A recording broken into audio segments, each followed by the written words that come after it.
What's up, y'all? Today we are talking about purity and holiness in modern dating. And I know some of y'all might say, like, modern dating? What you mean modern dating, Rudy? Yes, modern dating. I'm just speaking about, like, the modern world, this life that we live in, right? That's it. Obviously, we godly date, but this is a modern day where everything is just worldly, even the church. Even people in the church are worldly, right? And how we need to be pure, right? We need to have purity, and we need to live in holiness. We need to date in holiness. That means we have to be apart from the world. And yes, that can mean courtship. Yes, I know. Courtship. But at the same time, y'all, we got to understand, because somebody could be courting someone, but you're still doing worldly things. Or somebody can be saying that they're courting someone, just saying these things, but they are not living a holy life. They are not trying to date holy, right? They are not trying to be pure. They're consistently being sensual. We're consistently doing these things that we shouldn't do, right? And there's certain things and places that we probably shouldn't go. So how do we keep purity and holiness in our modern dating, y'all? I believe when it comes to this that, for one, we got to stay pure. That doesn't just mean not having sex. But yes, that does mean not having sex as well. So yes, we gotta stay away from that. Stay far away from having sex. Stay far away from all the sensual acts. And I'm speaking this because I do this. I live this. Now, yes, there's been times in the past where I have fell to the things that I fell to or been weak in a moment. But at the same time, I get back up. And I'm also speaking to y'all that do the same thing. So we have to do that, y'all. So when I go, I'm going to just speak differently, because I'm not like, I don't do things like the world says. Like I don't just go out on dates with people. I don't just go out on all these dates with women. I don't give my number to all these women. I don't give my time to all these women. Like, I don't do these things, right? And I think that's what it means to be pure and holy as well. Because if you're holy, then everybody can't get access to you. Let me repeat that again. If you are holy, then everyone cannot have access to you. This is how God is holy, right? This is why he separated himself from the world. This is why the earth is not heaven, right? This is why evil and good can't be together. Evil and love can't be near each other. Right? It's separated. There's no access to it. You can't have access to God if you are extremely evil. The Spirit cannot lead you. God cannot correct you and lead you if all you want to do is live like the world. He can help you to see. And if you choose him, you are not choosing holiness. You understand? So how do we do that in modern dating? So in this world, where this world tells us to do what we want, have fun, just keep dating. You never know. You know when you know. It's all the crazy stuff. You'll know when you know. No, I'll know when I know God is there. I'll know when I know God is there and staying there. Not know when you know. That sounds so fleshy. You just know when you know. What? Anyway. So we got to make it pure, y'all. So that begins from the beginning, the foundation, y'all. So we should communicate in a way that is not fleshy. We should communicate in a way that is godly. We should not communicate in just the worldly type of lifestyle and things. Yes, we can come together and try to have chemistry and all these other things, right? But it has to start from the foundation of Christ. From the foundation of purity, from the foundation of holiness, from the foundation of godliness, from the foundation of people seeing that I am already trying to live a godly life, to the point that you see this godliness, and in order to be with me, you know that you're going to have to walk like this. Like, we're going to walk godly as we court, as we date, as we talk, as we communicate, when we see one another. Right? You understand that you can't touch her booty. She should understand that she shouldn't be having her booty out. She should understand that her breast should not be out. He should understand that he shouldn't be trying to flirt with her and pull on her emotions and all of these things. Like, it has to be holy and pure.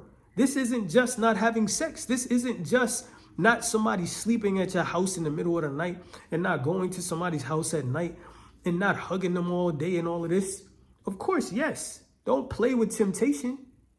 Don't be with somebody and all up on them and kissing on them and touching on them, but you not sinning though. No, don't do none of that. Don't get too close to it. But how do I live out a purified life? How do I date in a way that's pure? Meaning it's clean. It's not unclean, right? It's not the ways of the world. It's not contaminated. It's not infected. It's not distorted. It's not perverted. It's holy. It's separated. It's apart. The world does this, but we do this so we can stay in clear contact with God in his ways and what he wants from us. Right? Because I think a lot of people just think, well, purity, we're not having sex. Well, what else are you doing? You're not having sex, but you watching movies with sex in it with that person. You're not having sex, but you over there and you got that person's leg on you and you on that person's leg. You're not having sex, but y'all kissing and you touching her booty. I'm telling you all the things that I did in the past, right? Not now. Years ago, when I was working on this, when I was striving, when I was falling, when I didn't know, when I was fleshy, when I was trying to be godly, but I was still doing this nonsense.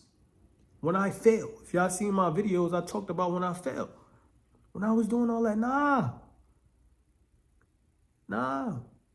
Y'all around each other, but you're still flirting too much. You're being too sensual.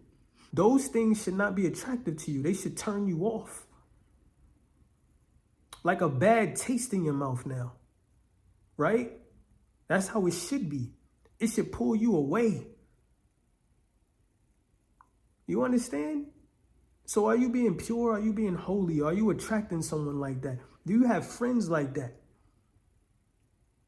So if you want to have purity and holiness, it starts with you first. And then you have to make sure that y'all establish these boundaries before you court, before you date, before you talk, before you move forward.